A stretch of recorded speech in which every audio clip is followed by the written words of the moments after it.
ऐसे भी बहुत से बच्चे हैं, ऐसे बहुत से यंगस्टर्स हैं जहाँ कॉन्फिडेंस की कमी दिखती है। पूरी कुंडली में आपका जो फर्स्ट हाउस होता है वो डिसाइड करता है कि आपकी नेचर कैसे। कौन सा प्लेनेट क्या रोल निभाता है, कौन सा वीक होगा तो ये इम्पैक्ट आएगा, कौन सा स्ट्रांग होगा तो ये इम्पैक्ट आएगा, ऐसा थोड़ा बता दें। आपके अंदर एंगर इश्यूज डेफिनेटली रहेंगे, तो ऐसे बच्चों के अंदर कॉन्फिडेंस बहुत ज़्यादा होता है लेकिन इनसिक्योरिटी बढ़ जाती है। कई बार क्या होता है ना कि सेम राशि होती है दो लोगों की, लेकिन दोनों का जो नेचर है वो एकदम डिफरेंट होता है। बहुत ज़्यादा फिकल माइंडेड है। हाँ। तो फिकल माइंडेड होने की वजह से ये उतना सेल्फ कॉन्फिडेंस इनका थोड़ा सा कहीं ना कहीं डगमगा जाए।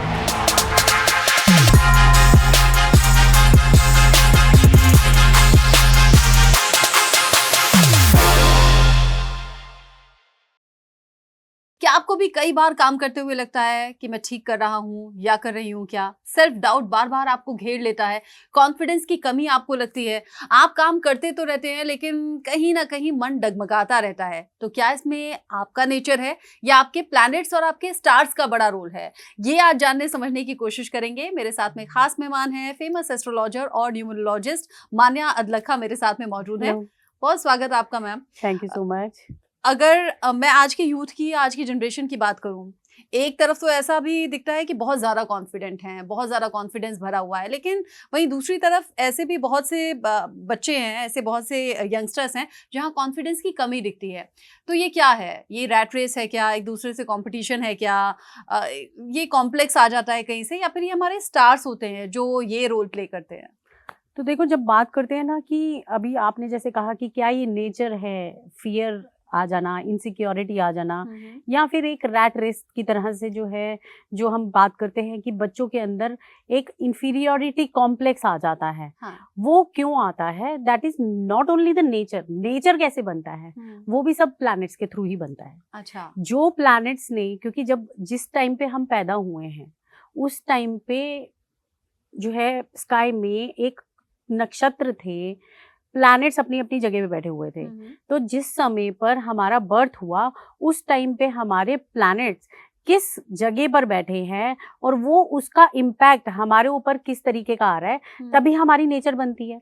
तो पहला जो नेचर जो हम देखते हैं, या आपकी पर्सनालिटी देखते हैं, या आपके बिहेवियरल की बात करें तो बिहेवियर देखते हैं, तो वो हम फर्स्ट हाउस से देखते हैं। अच्छा। तो आपका फर्स्ट हाउस जो है, पूरी कुंडली में आपका जो फर्स्ट हाउस होता है वो डिसाइड करता है कि आपकी नेचर कैसे होने थोड़ा वाली सा है। सिंपल कर देते हैं ना, क्योंकि जो व्यूअर्स हैं वो आसान भाषा में समझेंगे तो ज्यादा जी, बेहतर बिल्कुल। रहेगा। अगर हम प्लैनेट्स का जिक्र करें, कौन सा प्लैनेट क्या रोल निभाता है, कौन सा वीक होगा तो ये इम्पैक्ट आएगा, बिल्कुल। कौन सा स्ट्रांग होगा तो ये इम्पैक्ट आएगा, ऐसा थोड़ा बता दें। तो देखिए, अगर हम बात करते हैं ना प्लैनेट्स की, तो प्लैनेट्स में देखिए सबसे पहला जो आपका राशि होती है, या हम बात करें अगर सबसे पहले ज़ोडिएक साइन की, तो एरीज। तो एरीज जो है वो फायर का प्लैनेट है। तो डेफिनेटली कहीं ना कहीं मंगल का प्लैनेट है, यानी कि आपके जो है, आपको आपके अंदर एंगर इश्यूज डेफिनेटली रहेंगे। तो ऐसे बच्चों के अंदर कॉन्फिडेंस बहुत ज्यादा होता है लेकिन इनसिक्योरिटी बढ़ जाती है। कॉन्फिडेंस होने की वजह से इनसिक्योरिटी बढ़ जाती है। देन हम सेकंड राशि उस पे आ जाते हैं, सेकंड ज़ोडिएक साइन की बात करते हैं। सेकंड ज़ोडिएक साइन जो है वो है आपका टॉरस। अब टॉरस वाले जो हैं वो बहुत ही लविंग नेचर के होते हैं। ये लोग मौज मस्ती वाले होते हैं, इनको ज्यादा कोई फर्क नहीं पड़ता कौन बेस्ट कर रहा है, कौन नीचे जा रहा है। They are only related to their own things, कि भाई मेरे लिए मेरा ये चीजें जो है बिल्कुल परफेक्ट चल रही हैं, मैं जिस स्पीड से चल रहा हूँ वो ठीक चल रही है, दैट्स इनफ। उनको उतने से ही मतलब है, उससे ज्यादा इनको कोई मतलब नहीं है। जेमिनाई वालों के अंदर जो है कहीं ना कहीं ये इस तरीके का सेल्फ कॉन्फिडेंस होना बहुत जरूरी भी है, क्योंकि इनकी कम्युनिकेशन स्किल्स जो है ना बहुत बेटर होती हैं। अब जो क्योंकि जेमिनाई वाले जो है ना, इनको हर चीज एक्सप्रेस करनी है द वे ऑफ स्पीकिंग। तो जब ये द वे ऑफ स्पीकिंग इनकी बेटर होगी तो डेफिनेटली कॉन्फिडेंस को जो है ये कहीं ना कहीं ऊपर लेकर जा सकेंगे, नहीं तो डेफिनेटली प्रॉब्लम आएगी। तो यहाँ पर इनको हमेशा एक इनसिक्योरिटी रहती है कि क्या मैं जो बोल रहा हूँ वो सही बोल रहा हूँ, क्या मैं जो कर रहा हूँ वो सही तरीके से कर रहा हूँ, which I can be able to express also. तो यहाँ पर ये पॉइंट जो है जरूर डेफिनेटली जेमिनाई वालों को देखने की जरूरत है। Then it comes to cancer. Cancer moon की राशि है, तो डेफिनेटली कहीं ना कहीं ये बहुत केयरिंग तो होते हैं, लेकिन इनके अंदर कोई एक, जैसे कहते हैं ना, क्योंकि मून बहुत स्टेबिलिटी से नहीं चलता है। आपने देखा होगा कि किस तरीके से 15 डेज जो है हमेशा मून जो है फुल मून की तरफ जाता है, एंड देन फिर उसके बाद वो जो है नो मून की तरफ जाता है, तो अपने जो है स्टेजेस बदलता रहता है। तो उसी तरीके से जो है कैंसर वाले जो हैं उनके भी बहुत ज़्यादा मूड स्विंग्स रहते हैं। मूड स्विंग्स रहने की वजह से कहीं ना कहीं इनके अंदर कॉन्फिडेंस लेवल डाउन भी होता है। और स्पेसिफिकली कैंसर वालों के लिए मैं आपको एक छोटी सी बात बताती हूँ। ये लोग स्पेसिफिकली जब फुल मून की तरफ जाते हैं, जब ये फुल मून की तरफ जब जो है हमारा टाइम आता है, उस टाइम पे इनके अंदर जो एनर्जीज है ना वो बहुत ज्यादा जो है ऊपर नीचे होती हैं, क्योंकि हमारी बॉडी भी तो वाटर से ही बनी है। 75% of the body is water, right.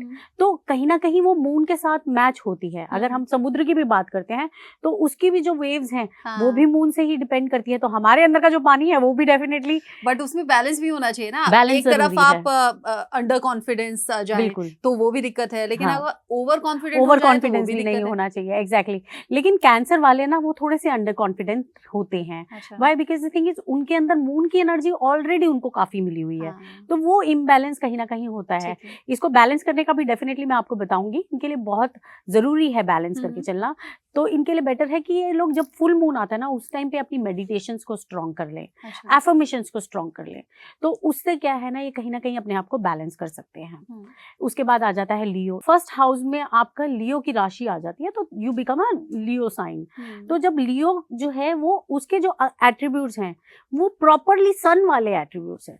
अब जिस तरीके के सन की नेचर है, he is one of them, एक ही है, पूरे यूनिवर्सल एक ही है ना। और ही always lead, he is one, he is leading, he has an energy, he gives the energy. तो सिमिलरली लियो के अंदर भी वही डिट्टो जो है एट्रीब्यूट्स आ जाते हैं। जब वही डिट्टो एट्रीब्यूट्स आ जाएंगे तो आपकी नेचर भी वैसी ही बन जाएगी, है ना। तो कहीं ना कहीं उनको जो है अपने कॉन्फिडेंस पे डेफिनेटली खेलना है, बट अपने एरोगेंस को कम करना है, और साथ में ओवर कॉन्फिडेंस नहीं होना है। बैलेंस बना के चलना है। देन कम्स वर्गो, वंडरफुल राशि, वंडरफुल ज़ोडिएक साइन। वर्गो वाले जो है ना बहुत ही, कहते हैं ना, दिल के बहुत ही सॉफ्ट होते हैं। दे आर लाइक वन जिनको पेन बहुत जल्दी, यू नो, कोई भी बात होती है, कुछ भी होता है तो ये बहुत जल्दी पेन को कैच कर लेते हैं। सेंसिटिव होते हैं। कहीं ना कहीं इनको कुछ एक छोटा सा सेंटेंस कहीं किसी से सुन भी लेंगे ना तो उसके ऊपर भी बहुत ओवर थिंकिंग करेंगे। तो कहीं ना कहीं इनको जो है इनका कॉन्फिडेंस लेवल थोड़ा सा कम होता है। अगर यही फर्स्ट हाउस में इनकी राशि आ गई तो डेफिनेटली ये दे विल बी वेरी मच, इनके कम्युनिकेशन में भी कहीं ना कहीं वो चीज़ जो है अंडर कॉन्फिडेंस वाले बच्चों की जो है वो दिखेगी। तो यही एट्रीब्यूट्स जो है आपके वर्गो में आ जाते हैं। लिब्रा की अगर हम बात करें तो लिब्रा अगर आप देखेंगे एक साइन है जिसके अंदर दोनों चीज़ें बहुत ही इक्वल जो है लिब्रा का साइन है। तो हर चीज़ के बैलेंस बनाना इनको बहुत अच्छे से आता है। जहाँ इनको लग रहा होता है कि ये कॉन्फिडेंस होते हुए कहीं ना कहीं ओवर कॉन्फिडेंट हो रहे हैं तो दे पुल देमसेल्फ बैक। तो ये अपने आप को वापस बैलेंस कर लेते हैं और अंडर कॉन्फिडेंस होने नहीं देते। तो they know how to be a confident, कहाँ पर आपको कॉन्फिडेंस अपना प्रॉपर करना है।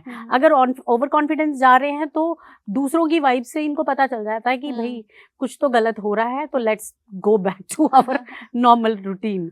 तो इस तरीके की चीजें definitely they can easily do. Then we come to the other sign, that is Scorpio. Scorpio, my god, seriously Scorpios are so powerful. जैसे इनका साइन होता है एक बिच्छू का साइन है ना। आप स्कॉर्पियो अगर जा रहा है, आप उसके रास्ते में नहीं आए, है ना।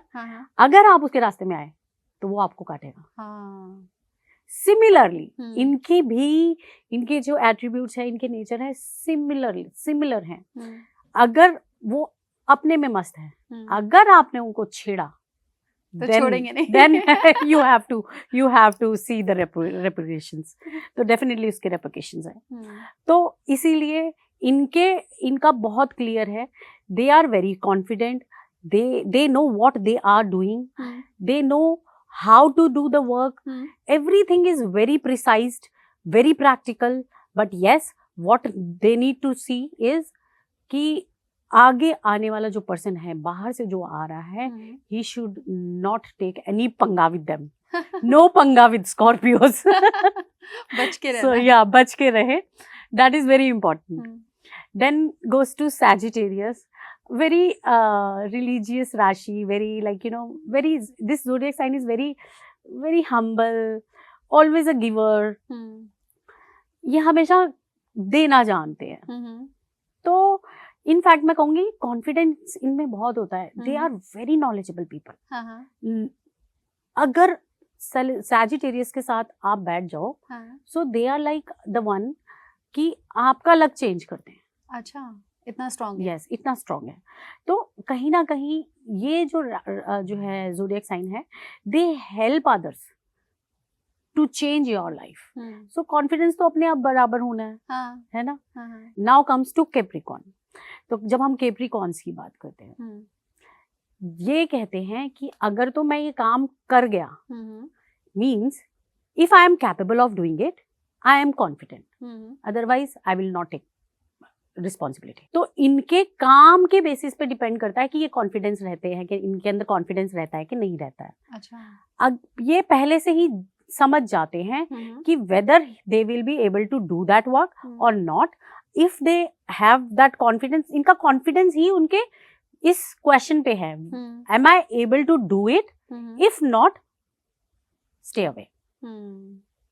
So that is the main thing they have it. So now we come to other zodiac sign, which is Aquarius. Aquarius again is a Saturn Rashi. Saturn Rashi, but it's a very beautiful Rashi. Why? Because the thing is, it's a if we see that the symbol, it shows कि एक पानी का pot है, and that water is going down. Which what does that shows? That shows कि आपके पास आपका घड़ा भरा हुआ है. Now you are giving it to others also, है ना. You are gardening the your roots. So that is what the Aquarius Rashi shows. Now what is happening here? यहाँ पर जो है, जो अगर हम बात करें कि यंगस्टर्स की जो एक्वेरियस राशि में जो है जोडियक साइन के साथ हैं, so they are very confident, very practical, and they know how to give also. So that is the main thing what they can do. Then we comes to Pisces, which is again a very beautiful Rashi, a very beautiful zodiac sign. इसके अंदर Pisces वाले क्या है, कहीं ना कहीं थोड़ा सा यहाँ पे इनसिक्योर होते हैं. थोड़ा कहीं ना कहीं इनके अंदर एक जेलसी की जो है नेचर आ जाती है, जिसकी वजह से इनसे कोई बेटर कर रहा है, तो उसके अंदर कॉन्फिडेंस की कमी ये कहीं ना कहीं देख सकते हैं. कि कोई अगर इनसे बेटर कर रहा है ना, तो इनका कॉन्फिडेंस अपने आप थोड़ा डाउन हो जाता है. अच्छा, तो इसको बैलेंस करके चलना बहुत जरूरी है. आपने डिटेल में ज़ोडिएक साइंस तो बता दिया, लेकिन कई बार क्या होता है ना कि सेम राशि होती है दो लोगों की, लेकिन दोनों का जो नेचर है वो एकदम डिफरेंट होता है. कि एक बहुत कॉन्फिडेंट है, एक बिल्कुल कॉन्फिडेंट नहीं है. तो इसमें क्या होता है, क्या न्यूमरोलॉजी भी कोई रोल रखता है? कि हाँ, आप ज़ोडिएक साइन तो देख रहे हैं, लेकिन आप ये भी देख लें कि आपका मूलांक क्या है. बिल्कुल, डेफिनेटली, ये तो बहुत ही इम्पोर्टेंट है. बिकॉज सी, जब हम चार्ट्स की बात करते हैं तो कहीं ना कहीं प्लैनेट्स हर एक को नहीं समझ आते, बट नंबर्स हर एक को समझ आते हैं. हाँ, तभी आजकल बहुत सोशल मीडिया पर चलता है मेरा नंबर क्या है, मैच कर रहा है या नहीं कर रहा है. And seriously speaking, numerology actually works. Numerology बहुत अच्छे से वर्क करती है. Because it is, why does it work? It works because the thing is, it is very understandable. आप उसको अंडरस्टैंड करना आपके लिए इजी है. और जिस चीज को आप अंडरस्टैंड कर लेते हो, वो चीज आप ग्रैब कर लेते हो. तो कहीं ना कहीं जिन लोगों को एस्ट्रोलॉजी इतनी क्लियरली नहीं समझ आती है, उनके लिए numerology is the best thing. फिर तो आप 1 to 9 जरूर बता दें हमारे व्यूअर्स के लिए. हाँ जी, बिल्कुल, मैं बिल्कुल बताऊंगी. अगर सेल्फ कॉन्फिडेंस की बात करें, और अगर हम बात करें कि किस तरीके के कॉन्फिडेंस हर नंबर में होता है, तो नंबर 1 वाले, जिस तरीके से मैंने पहले भी बोला है, नंबर 1 सूर्य की राशि है. एंड सूर्य जो है प्लैनेट अपने आप में एक, it's a very heated planet, but one of it kind, universal, only one. तो ये गिवर्स होते हैं, इनके अंदर कॉन्फिडेंस पूरा भरा होता है. They are full of confidence. Anger issues इनमें डेफिनेटली होते हैं. सेकंड नंबर पे आते हैं कि number 2, very practical. When we see the shape, so this is coming like ऊपर से स्टार्ट होते हुए नीचे आ रहा है. हाँ. And then what do they do, इनका कॉन्फिडेंस लेवल पहले तो बहुत हाई होता है, लेकिन आते आते आते आते थोड़ा सा ये डाउन हो जाते हैं. हाँ. When they have to reach to till the end, hmm. ये इनका कॉन्फिडेंस लेवल कहीं ना कहीं गायब हो जाता है. Then we comes to number 3. Number 3 again it's a very beautiful number and इनके जो अगर हम बात करें कि इनका जो कॉन्फिडेंस है वो अपने आप में, क्योंकि बहुत कम्युनिकेटिव होते हैं, सो कहीं ना कहीं इनका जो है इनके अंदर कॉन्फिडेंस पूरा रहता है. नंबर 4 वाले प्लानर्स होते हैं. तो यहाँ ये क्या करते हैं नंबर 4 वाले ना, इनकी प्लानिंग इतनी स्ट्रांग होती है कि जब तक इनकी प्लानिंग परफेक्ट नहीं हुई तब तक ये बार बार दे गिव अ ट्राई. और उसी चक्कर में कहीं ना कहीं ये अपने जो कॉन्फिडेंस को है ना थोड़ा बहुत लूज करते हैं. बट सीरियसली स्पीकिंग लूज करने तक की सिचुएशन तो आती है, बट कहीं ना कहीं इनको पता है how to go back. So they take it, they execute the plan, do it. तो दे आर द वंस, इनको एग्जीक्यूट करना आता है. इनको जहां पॉइंट समझ आ गया ना कि ठीक है इसको एग्जीक्यूट करो, काम खत्म, तो कॉन्फिडेंस ये वापस अपना बना लेते हैं. नंबर 5 की बात करें, वंडरफुल नंबर अगेन. नंबर 5 जो है ये एक, अगर हम इसकी फॉर्मेशन देखें तो ये एक साइकिल की तरह है ना, और वो चली जा रहा है. तो कहीं ना कहीं इनके अंदर ओवर थिंकिंग जैसी प्रॉब्लम्स देखने को मिलती है, इनसिक्योरिटी, जेलेसी जैसी भावना है, क्योंकि बहुत ज्यादा फिकल माइंडेड है. तो फिकल माइंडेड होने की वजह से ये उतना सेल्फ कॉन्फिडेंस इनका थोड़ा सा कहीं ना कहीं डगमगा जाता है. बात करेंगे नंबर 6 की, वीनस का नंबर है. It's wonderful number. वीनस जो है उसको कोई किसी से भी जो है कहते हैं ना कोई मतलब नहीं है, उसको सिर्फ लग्जरी चाहिए. अच्छा. They are happy in their own world, they are very happy. इनको अगर ये घर जाएंगे तो घर से कोई मतलब नहीं है इनको. अगर मतलब अगर हम बात करें कि कोई क्या कर रहा है, नहीं हमें नहीं सुना, हम अपने में बहुत है. So they are like that. So कहीं ना कहीं they are the one who will be always have a confidence.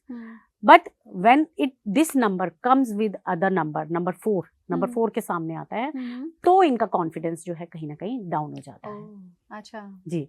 तो now next number is number 7. Very sensitive number. They are like, अगर हम नंबर देखें, number 7 is like this, right, like this. तो what are they doing? They are searching. आपने वो देखा जब जो रोड्स के ऊपर लैम्प वो जो होती हैं, लाइट्स होती हैं, स्ट्रीट लाइट्स होती हैं, they are also like this. Now what are they doing? They are sending the light down on the ground, but वो पूरी नहीं पड़ रही है, वो उतने ही एरिया में फोकस दे रही है, राइट. तो वो क्या है, ये जो है ये कहीं ना कहीं रिसर्चर्स होते हैं. इनका कॉन्फिडेंस लेवल तब पूरा होता है जब इनकी रिसर्च या फिर इनके अंदर से एक, कहते हैं ना, अगर यंगस्टर्स की बात करें ना, तो इनके ना एक दिमाग में कीड़ा होता है कि जब तक मैं उसकी तह तक नहीं पहुंचूंगा तब तक मेरे को शांति नहीं आएगी. तो इनका सेल्फ कॉन्फिडेंस तब बनता है जब ये पॉइंट के लास्ट तक पहुंच के उसकी पूरी रिसर्च करके आगे बढ़ जाए. तो नंबर 7 इस तरीके से काम करता है. नंबर 8 सैटर्न का नंबर है, वंडरफुल नंबर है. ये अपने काम से रिलेटेड, अपनी चीजों से रिलेटेड बहुत प्रैक्टिकल होते हैं, और कॉन्फिडेंस लेवल इनके अंदर बहुत होता है, बहुत बहुत बहुत होता है. नंबर 8 वाले अपने काम से इनका कॉन्फिडेंस बनता है. जो ये काम करेंगे, इनका हार्डवर्क ही इनका कॉन्फिडेंस है. और फिर जब ये एक रिपीटेड पैटर्न करते हैं ना, तो उसके बाद जब इनको पता चल जाता है कि भाई मैं काम करूंगा तो मेरे को पता है कि मैं काम कर लूंगा, तो उनका कॉन्फिडेंस ऑलरेडी एक जो है शेप ले चुका है. तो now they do not have any not to be worried. इनके काम से इनके कॉन्फिडेंस लेवल को की इम्प्रूवमेंट होती है, और साथ में ये सीढ़ियां ऊपर चढ़ते जाते हैं. नंबर 9 एंगर इश्यूज होते हैं, इनसिक्योर होते हैं डेफिनेटली. नंबर 9 वाले कॉन्फिडेंट होते हैं, लेकिन कॉन्फिडेंस के साथ साथ, क्योंकि इट्स अ मार्स का प्लैनेट, हीटेड प्लैनेट है, हीटेड प्लैनेट होने की वजह से इनके अंदर एंगर इश्यूज इतने होते हैं कि कहीं ना कहीं इनको इनसिक्योरिटी इनके सेल्फ कॉन्फिडेंस को हैम्पर करती है. तो यहाँ इनको थोड़ा सा संभल के चलने की। मानिए आपने बहुत डिटेल में ज़ोडिएक साइन और न्यूमरोलॉजी के हिसाब से हमारे व्यूअर्स को बता दिया कि अगर कहीं भी लैक ऑफ कॉन्फिडेंस है तो वो कैसे वापस आ सकता है और कैसे सेल्फ डाउट तो बिल्कुल पीछे छोड़ देना है। छोटी छोटी सी रेमेडीज हैं, उन्हें ध्यान में लाइए, उन्हें अपनी जिंदगी में इंप्लीमेंट कीजिए और देखिए सारी प्रॉब्लम्स दूर हो जाएंगी। बहुत बहुत थैंक यू हमारे साथ जुड़ने के लिए, आने के लिए मान्या। फिर हमारे दर्शकों के साथ हम अगले टॉपिक के साथ मिलेंगे ताकि आपसे और जानकारी हमारे व्यूअर्स तक पहुंचा सके। अभी के लिए बस इतना ही।